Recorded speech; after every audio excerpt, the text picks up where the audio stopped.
All right, I just got finished reading this book, 0 to 1 by Peter Thiel, for the third time. That's how good this book is.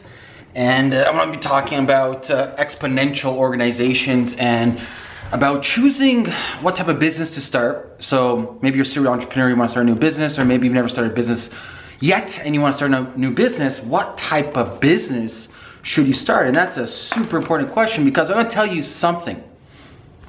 My personal experience, I feel that a lot of startups and I made a lot of mistakes because my mindset was not in the right place. I wasn't thinking exponentially, I was thinking linearly and in a very narrow-minded mindset. Therefore, vis-a-vis, I've had all my issues in the past. But, as Socrates said, answers are in the past. Study other successful companies. In my case, I say study other successful minds.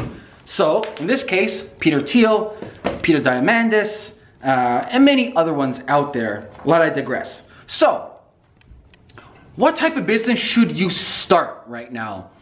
Well, the first question you have to ask yourself is not what type of business you should start, but what type of individual you are.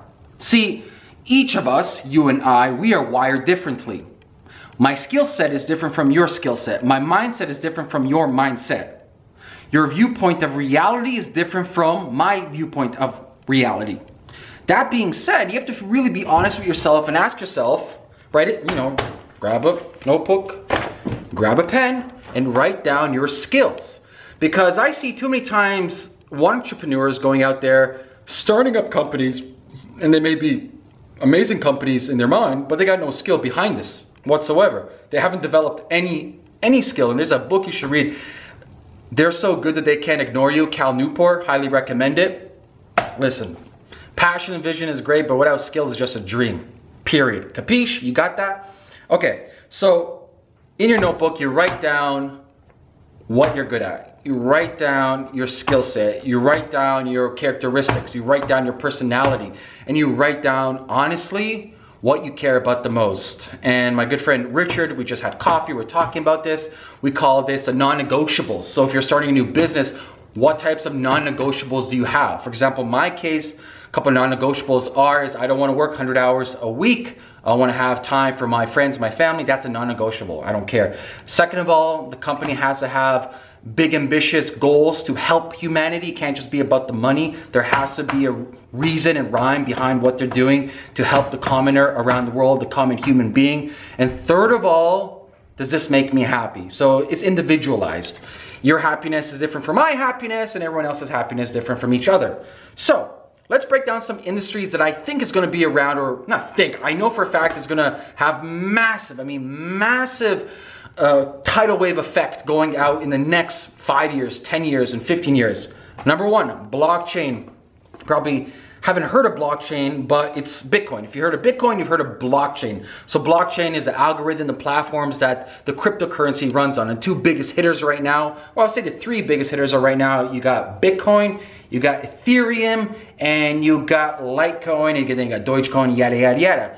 So if you're looking to get in the tech world that way, the fintech world that way, and really make a splash in there, and go to blockchain, because blockchain can be utilized not just for cryptocurrency. You can use blockchain for email. You can use blockchain for software. You can use blockchain for voting. You can use blockchain for logistics, because what basically blockchain is creating contracts, creating this type of system online where I can send you information, you can send me information back, it's encoded, it's encrypted, it's safe, and it's decentralized. That's the wonderful properties of blockchain. So blockchain is the first industry.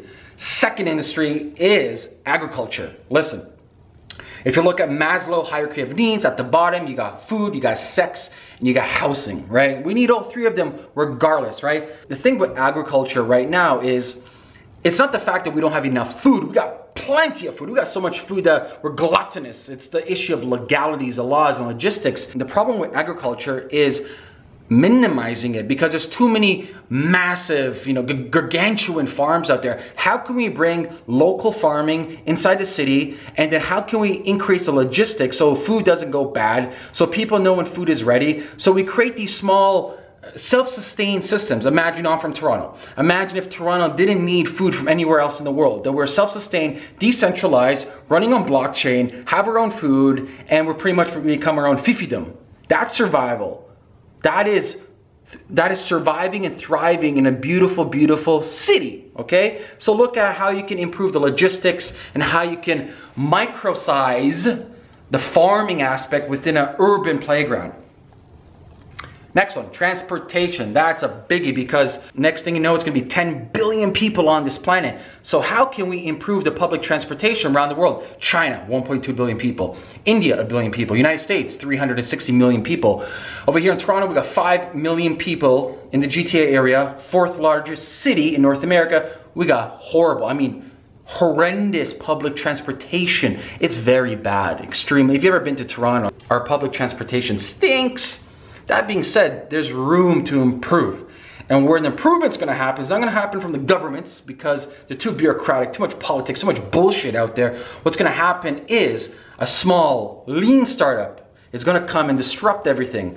I'll give an example of Uber. Uber has Uber Pool now. I use Uber all the time. I hardly take public transportation. I can take an Uber Pool, split a ride downtown, back and forth, and cost me the same money as me taking the public transportation. And this is just the beginning. So focus on public transportation. I know Elon Musk and some other big hats in Cali, they're doing the Hyperloop. I believe that should be mandatory. I always think if we had a Hyperloop between like Moncton all the way to Vancouver, and then from Toronto to Vancouver for like 200 bucks, you can be in Vanny for like 4.5 hours. Fantastic. As opposed to us paying like 800 bucks to fly to Vancouver. It's crazy. Public transportation is a big industry to get to. And finally, in the health sector, genomics. So genes and technology mixing together. I'll give you an example of a company for that. 23andMe, about a decade ago, it used to cost about $10,000 to run your gene sequence. Right now it costs 200 bucks.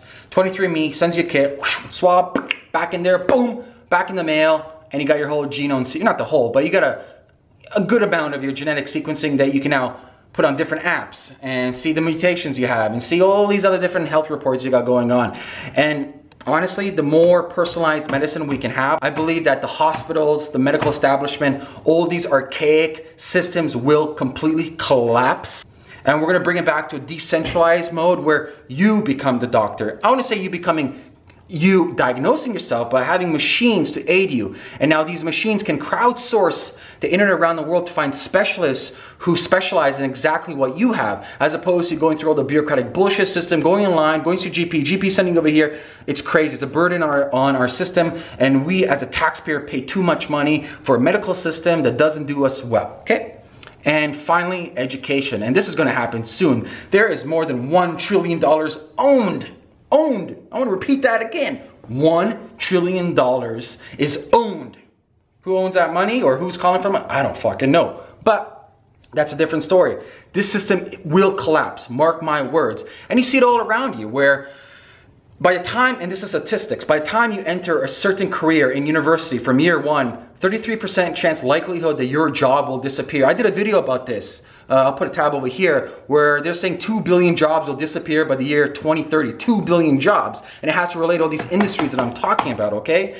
So we see it all the time. Education system, and we're not against education. I believe it's every human being's right to be educated. What's happening though is the amount of time we spend on it and the amount of money we spend on it doesn't equal out the production that we're looking for. It doesn't give us the return. It's a horrible investment if you think about it. $10,000, at least in Canada, $10,000 a year, $40,000 just for tuition. What do you get out of it? Nothing. A shitty little job. It's a horrible, horrible ROI. As opposed to, I can do micro courses online for a couple $100. Even companies are now, they don't even care what types of university you have. They will train you in-house in their incubator. If you can jump into the educational system and figure out ways to create a global movement, a global platform, whether that is in the financial sector of education, whether that is a new form of educating people through a certain platform, whatever it may be, all these different layers in the vertical of education, get into that industry.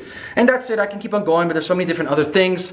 Quickly summarize, change your mindset, know thyself, write down your stuff on any notebook you want, read amazing books. I recommend this book, 0 to 1 by Peter Thiel, and that's pretty much it. What I want you to do right now is leave a comment below this video. I want to know, hey, what type of business you want to start. If you have any questions, also leave a comment below this video and share this video on Facebook, on YouTube, all the places, Let your friends know that if they want to control their life and their destiny and become a better human being, learning is earning, baby. Peace.